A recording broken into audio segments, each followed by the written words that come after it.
Hey there, Kiara here, coming through with a quick message about weight loss and weight loss surgery. Your girl done got locked out the house, so she waiting on a locksmith. So I just said I might as well, kill two birds with one stone while I'm waiting on that, be productive and create a video.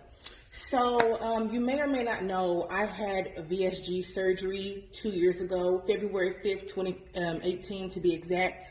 For those of y'all unfamiliar with VSG surgery, VSG stands for vertical sleeve gastrectomy. The VSG surgery has been more popularized in recent years. However, it's similar to the gastric bypass that was even more popular 5+ years ago.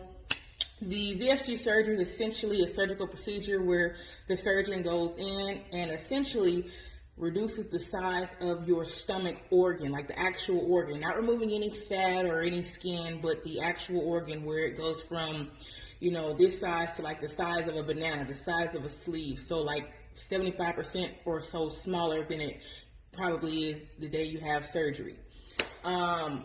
Like most of y'all who have ever been interested or had a thought about surgery, I thought that was going to be the quick fix, the answer, the solution to all my problems. I was going to reach my goals. I was going to be healthy. I was going to be happy. I was finally going to be where I've always wanted to be after having this surgery. Now, you can't just up and say I'm going to have the surgery unless you're paying out of pocket. And I still think you have to meet certain guidelines to qualify. But for me, I wasn't paying out of pocket. I didn't have it like that. So I wanted my insurance to cover it. I have TennCare, which is the Medicare for the state, I believe. So they had strict guidelines I had to follow. I had to go on a 6-month supervised diet where I would go to my primary care physician for 6 months straight to monitor my eating habits to make sure I didn't gain any weight. If you gained any weight throughout the time, your insurance would not cover it. I also had to have a psychiatric evaluation as well as meet with the nutritionist. If they did not evaluate me to see that I was in a good mental space and, ready to actually have the surgery, a good candidate for the surgery, my insurance would not cover it.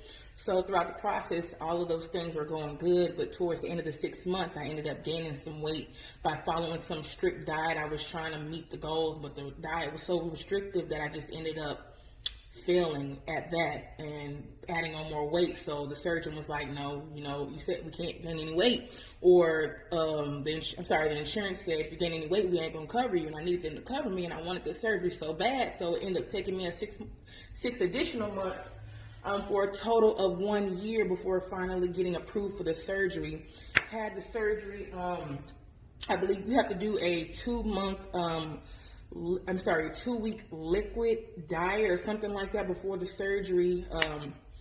Did all that, had the surgery. The surgery was over $40,000, completely paid for. The only thing I ever had to pay out of pocket was for, I believe, the nutritionist and a psychiatric evaluation, those 2 things, and that's about it. But I had the surgery. It helped me lose about 90 pounds with the surgery alone. Because you can't eat much at all after the surgery. You really have to start in phases to get back to quote-unquote normal eating. You start off with liquids, then pureed foods, then softer foods, and then gradually progress into solid foods. But unfortunately, I never did any of the things I was supposed to do. I did start off with liquid, but after the first week or two when I felt fine, I ate a chicken nugget from Wendy's, and after that, I just went to doing whatever I was supposed to do. Even though if you have the surgery, I recommend following your surgeon's guidelines because the VSG surgery can come with complications. Fortunate for me, I didn't experience any complications. I've heard of people dying from the surgery. Luckily, I'm still here allowed to tell my story, but follow your surgeon's guidelines as far as if you're serious about having the surgery. But it's also important to know that no amount of surgery, lipo, the VSG, the gastric bypass, the gastric sleeve, the balloon, the new balloon one, or anything else is going to do the work for you. It was a tool. I thank God for the surgery. If I can go back in time and do it again, I probably would, just with a different mindset. But I don't really promote that anymore to tell people to have the surgery like I did when I first started because it's just a tool. A lot of people are chasing these things as quick fixes and basically the cure, the solution. They're wanting the surgery and all these outside sources and factors to do the work for you to get you to where you want to be, but you have to do the work yourself. The surgeries and all this other shit, the coaches, the programs, they're all tools to aid you along the way. Remember, it's not the weight that's the problem. It's not the food that's the problem. It's your mindset and your habits that you create every single day that are the problem, that are keeping you stuck and miserable in your life, keeping you overweight.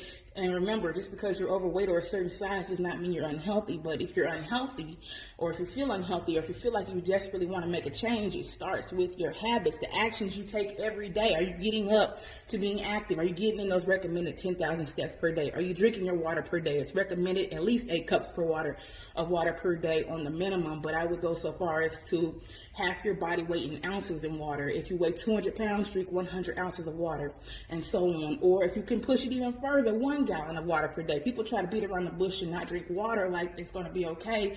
Our bodies are made up primarily of water. The earth is made up primarily of water. Water is essential and key, unless you're allergic to water, which I've heard of that, and it's mind-boggling to me. But if you're one of those who are allergic to water, I'm not sure. You need to consult with a primary care physician to see what else you can do. But if you're not allergic to water, which very few of us are, you need to find a way to get in the water to the best of your ability. For me, I can't drink hot water or room temperature water.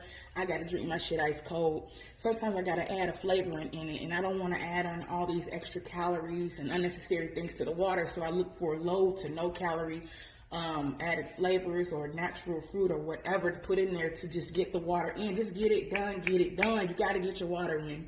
A lot of us are not prioritizing sleep. If you're not getting at least 7 to 8 hours of sleep per night, you need to work on it. Sometimes it's just not possible. We're busy. We have other things going on. We have work to be done. We have children and families to take care of and tend to.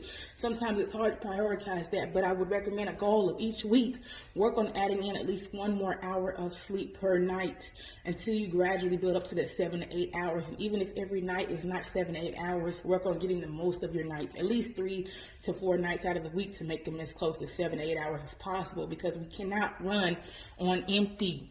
We cannot run on empty. We have to refuel ourselves every night so that we can have a great and productive day the next day. And a lot of us are not prioritizing self-care and mental health. People think that has no direct impact on as far as your overall healthy lifestyle, but it does. You have to protect your peace at all costs. Feed yourself positivity, motivation, uplift and inspire yourself daily. Do things that you actually enjoy. All work and no play is never a good thing. You're working so hard towards reaching your goals and getting to where you want to be in life. Being mindful of your eating habits, practicing gentle nutrition, embracing food freedom, working out, drinking your water, doing this and that. But what are you doing that you enjoy? What are you doing for yourself, to please yourself? Are you working on learning and mastering a new skill? Are you keeping yourself up, your appearance up, so you can feel good? Are you doing things that boost your mood throughout the day? Are you using positive affirmations throughout the day to reaffirm to yourself that you have everything you need to live the life of your dreams? You got this. You got this. Are you taking time every week to get your hair done, your nails did, to buy you a new outfit? How are you rewarding yourself for sticking to this consistency journey? Because if you're not rewarding yourself, it's kind of hard to keep that motivation and momentum alive, because you're kind of like, it's going to take me forever to get to my ultimate goal. Man, I just want to give up because I have nothing keeping me motivated along the way. Don't turn to food as your source of motivation. That's part of the problem. We're not animals. We're not dogs. We are not rewarded with food. We don't need treats. But reward yourself with things that actually bring you happiness in your life. Maybe every time you lose 10 to 20 pounds, get you a new outfit, or get you that new piece of workout equipment or gear, or a new water bottle that you've been eyeing. Get you a massage, take a mini vacay when you lose your first 50 pounds, when you reach your ultimate goal, go on a week vacation, do different things like that to treat yourself in a way that does not feed the problem.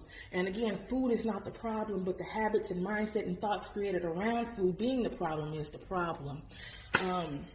Again, these weight loss surgeries, these coaches, these programs, all this are just tools, but you have to do the work and you have to figure out how to make them work for you. Don't force yourself to conform to a strict set of rules and guidelines that don't work for you. If somebody's giving you a guideline, a meal plan as an example guideline, sure, some of the foods you may like, but most of the time we don't like all the shit on somebody else's meal plan. We force ourselves to eat that shit anyway, and we end up quitting, stopping, and failing before it's even over because we're forcing ourselves to do something that our body does not naturally want to do, does not agree with us, does not satisfy us, does not bring us pleasure and joy, does not even give us proper nutrition because all of our bodies and goals are different. You got to make it work for you. If somebody's telling you to eat a kale smoothie with quinoa in it, but you don't like quinoa, don't force yourself to eat the quinoa. Switch it out, substitute it for something else to go quinoa free. Figure out what works for you, baby, because at the end of the day, this is your body, your life, your world, your goals. You got to make this change for the better for you, not anybody else, not any outside source or factor, not your homegirl, not your sister, not your brother, not your mother, not your spouse, not your kids, but for you, because we only got one life to live, and we got to live it to the best of our abilities, for us, by us. If you haven't already, be sure to click the link in my bio and get my free guide on how to lose weight without dieting. That'll take you from stuck and trapped within diet culture, that diet mentality that has been keeping you stuck and trapped and miserable all of your life, to a life of freedom, to trust yourself, to know that you have what it takes to reach your goals. If it's weight you want to lose, you can do that. If it's healthy habits you want to create, you can do that. If it's prioritizing sleep and getting more sleep in every night, you can do that, honey boo. You just got to believe it. You got to take the first step. Get that free guide in my bio that will help you get there today. Help you start the life of freedom that you deserve today. Stop being stuck. Stop being trapped. Stop being miserable. And just be happy, healthy, and free. You heard me. All right, y'all. Have a great day.